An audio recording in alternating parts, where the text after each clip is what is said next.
Un modus operandi consolidato, quello adottato da un uomo residente a Padova, arrestato dai carabinieri della stazione di Prato della Valle con l'accusa di tentata rapina aggravata ai danni di anziani.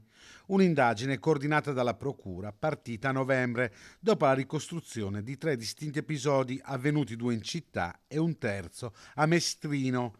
L'arrestato individuava le sue vittime al volante di un'auto, simulava un incidente ed estorceva soldi in contanti per la riparazione del danno.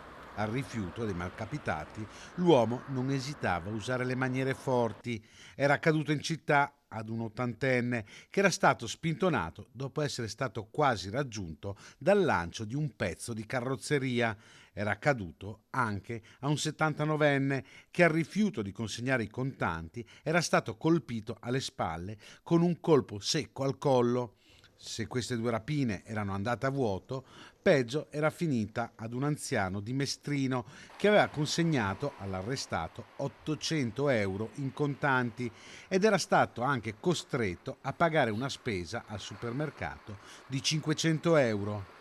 A incastrarlo l'individuazione dell'auto usata per le rapine e i riconoscimenti fotografici da parte delle vittime.